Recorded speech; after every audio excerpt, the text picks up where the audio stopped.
Oui. Poursuite ce mardi 29 juillet de l'Exeta 2025.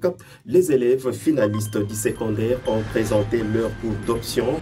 Retour sur la journée d'ouverture dans ce journal de 19h. Demain, mercredi, troisième jour, donc, ces élèves vont passer l'épreuve de sciences. Bonne chance donc à ces élèves.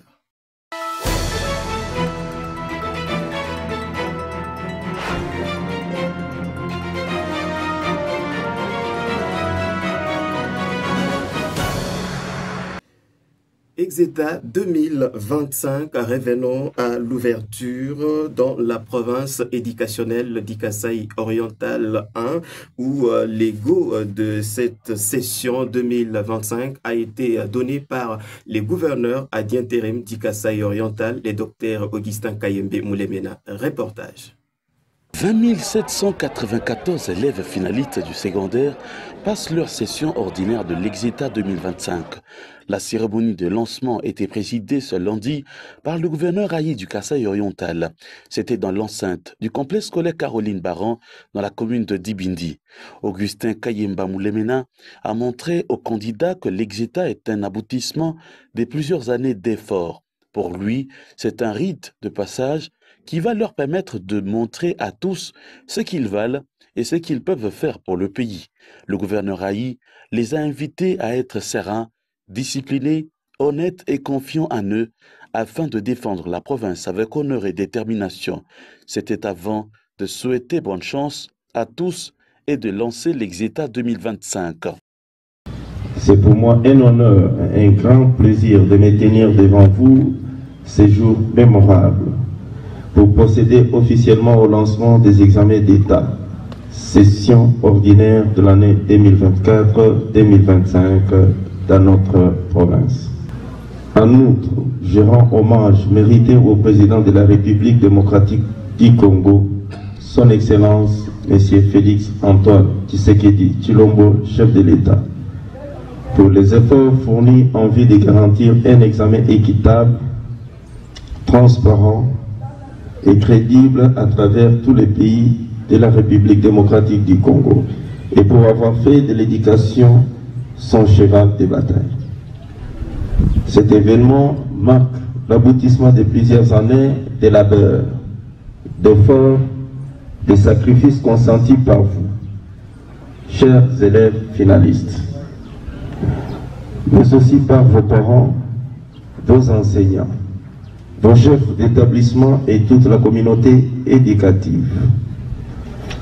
L'examen d'État n'est pas une simple épreuve, il est un rite de passage, une étape décisive vers l'avenir et surtout une opportunité de montrer au pays ce que vous avez appris. Le gouvernement provincial que j'ai l'honneur de diriger reste déterminé à soutenir le système éducatif, à encourager l'excellence et à faire de l'éducation une priorité de notre politique de développement. Que cette session soit celle de la réussite, de la discipline et de la fierté. C'est sur ces mots que je déclare officiellement lancer l'édition 2024-2025 des examens d'État dans notre province. Bonne chance à toutes et à tous. Pour le prophète du Kasaï oriental 1, l'examen d'État est un symbole d'unité, car en ce jour, tous les enfants de la RDC passent cette épreuve. Saint-Fayien Kapita Pongo a invité tous les intervenants à éviter la tricherie et les antivaleurs. Il a promis des sanctions sévères aux intervenants. Il a invité les candidats à avoir confiance en eux. Bien avant, l'IPP du Kasaï oriental 1 avait montré dans sa carte postale que la province éducationnelle du Kasaï oriental 1 organise 56 centres de passation pour un effectif de 20 794 candidats. Pierre Kabianda a noté qu'il y a eu des perditions de 3 148 candidats soit 13% suite à l'insolvabilité. Toutefois, il a annoncé une innovation introduite par le ministre de l'Éducation nationale et Nouvelle Citoyenneté. C'est l'érection des centres locaux de correction dans le Haut-Katanga 1 et au Kasaï oriental 1. Les épreuves de la session ordinaire de l'examen d'État, édition 2025, se déroulent du 28 juillet au 31 juillet 2025 sur toute l'étendue du territoire national de la République démocratique du Congo, conformément au calendrier scolaire en vigueur. En effet, la province éducationnelle du Kasaï oriental 1 organise 56 centres repartis dans 8 sous-divisions ou pôles d'inspection, à savoir Mbujimaï 1, 11 centres, Mbujimaï 2, 14 centres, Mbujimaï 3, 12 centres, Katanda 1, 3 centres, Katanda 2, 2 centres et le Patapata, 4 centres. Quant à ce qui est de la déperdition, nous relevons parmi les causes principales l'insolvabilité des frais scolaires et les frais de participation aux différentes épreuves. Par ailleurs, nous informons l'opinion qu'une réforme majeure a été initiée par Son Excellence Madame la ministre d'État, ministre de l'Éducation nationale et Nouvelle Citoyenneté, j'ai cité Raissa Nalou Kinanga, laquelle réforme consiste à décentraliser le centre de correction plutôt de l'examen d'État localement. Désormais, dès aujourd'hui et pour cette année, ces centres sont effectifs et opérationnels dans les provinces éducationnelles pilotes de la RDC, à savoir les Haut-Katanga et à Lubumbashi et le Kasaï oriental en Mbujimaï, notre province. Ces discours étaient suivis de l'ouverture des malles, des items et de la distribution symbolique de ceux-ci à quelques élèves par l'autorité provinciale. Je le disais tantôt en titre, le monde entier commémore ce mardi 29 juillet la journée internationale pour la diversité socio-culturelle et la lutte contre la discrimination. Jean-Victor Ngeleka Bilunda, historien maison, nous donne les explications devant la caméra de votre télévision. Aujourd'hui, lorsqu'on parle de la diversité socio-culturelle, on fait souvent référence à la multiplicité culturelle des valeurs, à la multiplicité de traditions et de modes de vie. Et il faut dire qu'actuellement, là, lorsque vous regardez très bien, vous avez par exemple ici en Mbujimaï des gens qui vivent dans la ville. Et vous trouverez que dans la ville, il y a des gens qui parlent différentes langues, qui ont différentes origines. Donc vous avez les Baluba, vous avez les Bakongo, vous avez les Baswahili, donc ce sont des gens qui proviennent de différents endroits. Alors il faut aussi dire que là-dedans, il y a aussi diverses ethniques chez nous, en République démocratique du Congo. Nous avons beaucoup d'ethnies, ce qui veut dire qu'on ne peut pas avoir une même langue, on ne peut pas avoir les mêmes habitudes, on ne peut pas avoir les mêmes coutumes. Donc c'est ça en fait qu'on appelle la diversité socio-culturelle. C'est vraiment des gens qui peuvent être ensemble mais qui ont des modes de vie différents et c'est très important. Alors comment se manifeste effectivement la diversité culturelle? C'est que ça se manifeste à travers les différentes langues que les gens parlent. Nous, aujourd'hui, ici chez nous, nous disons que nous parlons le Kimba, mais il y a des gens qui, chez eux, parlent Tetela, il y en a qui, chez eux, parlent Lingala, les autres parlent Swahili, les autres le Kikongo. Donc, autant dire qu'il y a plusieurs langues chez nous, par exemple, il y a plusieurs ethnies aussi, il y a plusieurs manières de vivre. Donc, le mode de vie des gens ne sont pas pratiquement le même. Pratiquement, je dois ajouter aussi que ça se manifeste à travers les arts. Vous verrez que chez le Luba, vous avez un art une façon de tailler par exemple des statuettes, une façon de construire, une façon. Et puis vous allez chez un autre peuple, vous trouverez qu'ils ont leur façon de faire des choses. Cela veut dire que nous ne sommes jamais les mêmes, donc nous n'avons pas les mêmes habitudes, nous n'avons pas les mêmes coutumes. Donc aujourd'hui, que ce mode de vie se présente de cette manière-là, les hommes ne doivent pas considérer qu'il y a une culture qui est au-dessus des autres cultures. Parce que dans les temps, par exemple, au XVIIIe siècle, on a considéré qu'il y avait la culture européenne qui était au-dessus de la culture des Africains.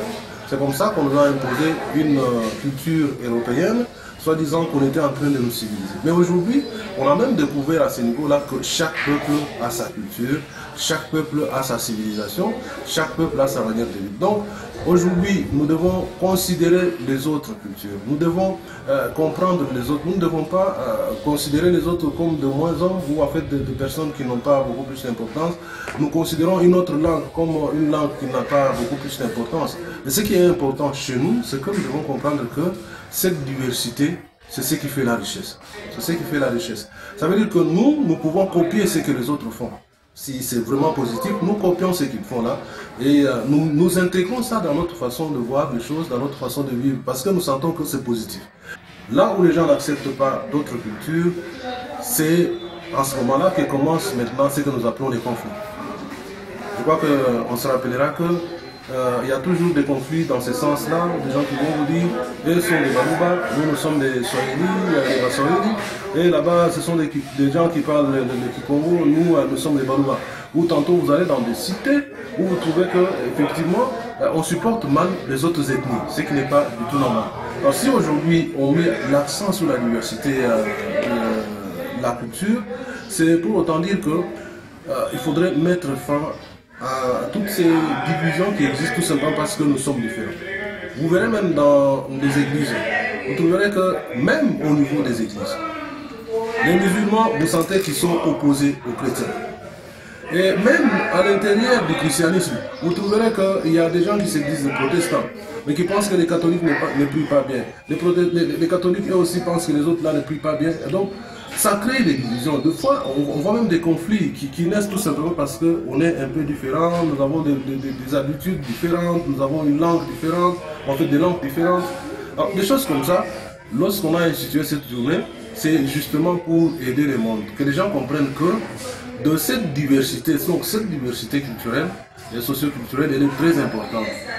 S'il faut lutter contre la discrimination, il faut que les gens qui ont des cultures différentes s'acceptent. Parce que lorsque les gens ne s'acceptent pas, lorsque les gens ne respectent pas les habitudes des autres, ça finit par créer ce que nous appelons la discrimination. Pourquoi, moyennant, ainsi de suite. Et ça n'avance pas l'humanité. Voilà pourquoi, au niveau de l'UNESCO, on a pensé instituer cette journée pour qu'on mette un accent sur cette diversité, mais en montrant que c'est une diversité qui amène la richesse. Merci. Le choléra et le Mpox sont les deux épidémies présentes, l'une dans la zone de santé de Kasonsa et l'autre dans la zone de santé de Kabeya-Kamanga. Les précisions sont du médecin épidémiologiste du Kasaï oriental Jean-Pierre Sumba Katende. Il répond aux questions de Julie Mbouya. Je sais que nous avons des problèmes au niveau du pays d'abord, parce qu'il y a 3 grandes épidémies qui sont en train de faire la ronde du pays. Nous avons le Mpox qui est là, qui a fait déjà beaucoup de cas. Il y a aussi la rougeole, parce qu'on ne l'avait pas cité, mais il dit qu'il y a aussi la rougeole qui fait aussi 2 cas. Mais surtout le choléra qui en fait actuellement sévit dans beaucoup de provinces au niveau de notre pays. Mais s'agissant de la province du Kasaï oriental, ce que je peux vous dire est que, commençant d'abord par la rougeole, nous n'avons pas tellement de cas actifs de rougeole au niveau de la province, de cas qui sont confirmés, qui montrent qu'on est en épidémie de rougeole. Non, nous n'avons pas. On a que quelques cas suspects de rougeole, mais il n'y a pas de cas qui peuvent faire dire que nous avons une épidémie de rougeole au niveau de la province.